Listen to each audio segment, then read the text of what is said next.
Bonjour, bienvenue sur le territoire de la commune de Charsène en Haute-Saône. Aujourd'hui, on va vous parler de fabrication de fromage, une aventure qui dure depuis 1921 et qui a commencé ici. Bonjour Denis. Bonjour. Curieux endroit qu'une cave pour un rendez-vous. Eh bien, en fait, c'est dans ces caves que mon grand-père, Henri Miret, a démarré son activité en 1921. Donc, nous sommes à côté de Charsène.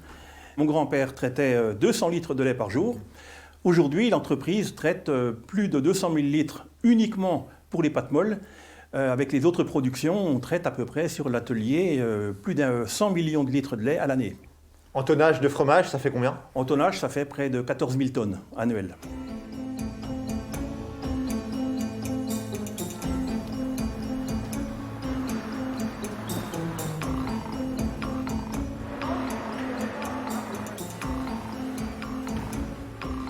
Là, vous avez du lait qu'on a reçu donc, cette nuit.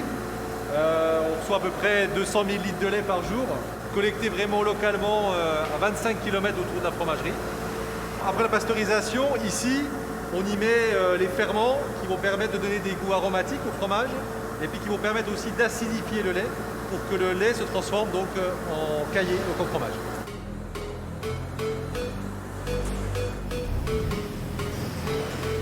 Ici, c'est l'endroit où arrive le lait qu'on vient de voir juste avant. Oui, exactement, oui. Donc à cet endroit-là, en fait, on va remplir donc, les bassines et on va injecter le coagulant qui va permettre de passer de l'état liquide à l'état solide. Et ensuite, on va envoyer le lait vers le robot de tranchage qui va découper le caillé en cubes en gros de 1 cm de côté. Petit à petit, avec le temps, il va commencer à durcir et à vraiment se tenir correctement pour qu'on puisse le transférer dans des moules et que ça forme le fromage dans sa version définitive. On va basculer les bassines dans des moules en plastique qui sont perforés et les moules donc vont donner la forme au fromage dans sa version définitive.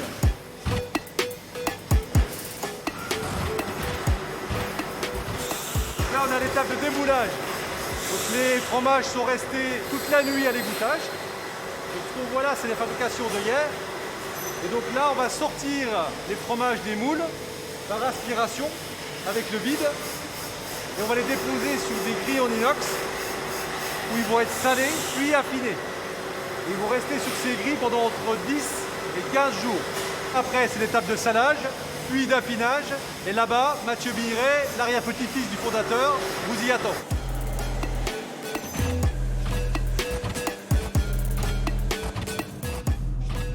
Mathieu, avant d'arriver ici, les fromages, il y a une étape, c'est le ressuyage. De quoi il s'agit? Donc les produits après salage, ils vont rester une journée en ressuyage. Le but, vu qu'on a mis du sel dessus, ça va être de sécher un peu la surface. Ça permettra après, à la fleur qu'on a mis en maturation, de pouvoir pousser uniformément sur les fromages.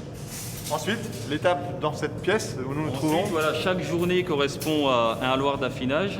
Donc on laisse les produits tels quels pendant une semaine, sauf qu'au milieu de la semaine, on vient les retourner manuellement, les replacer sur les crêpes. C'est quoi l'intérêt de les retourner justement? L'intérêt, c'est de pouvoir avoir les deux surfaces qui prennent l'air, avoir une fleur qui pousse aussi bien en dessus qu'en dessous.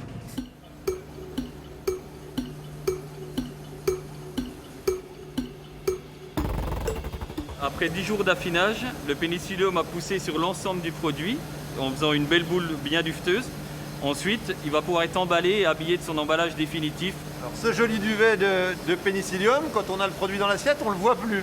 On ne le voit plus tout simplement parce que l'emballage est venu recouvrir l'ensemble du fromage et du coup on vient aplatir légèrement la fleur, mais le produit reste malgré tout quand même blanc et présentable.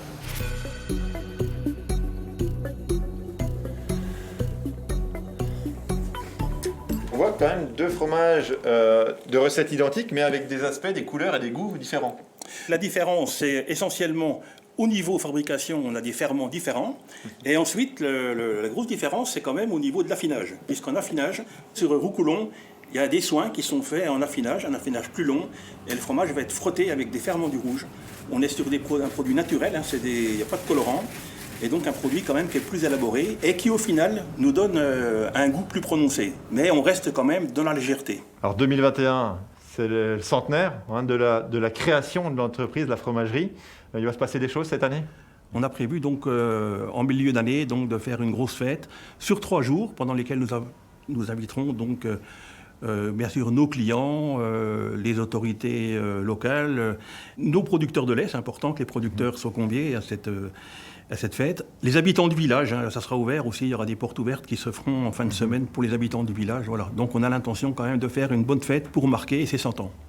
Merci beaucoup, en tout cas, merci pour votre accueil, merci de nous avoir ouvert les portes de cette belle entreprise. Rendez-vous est pris pour ce centenaire.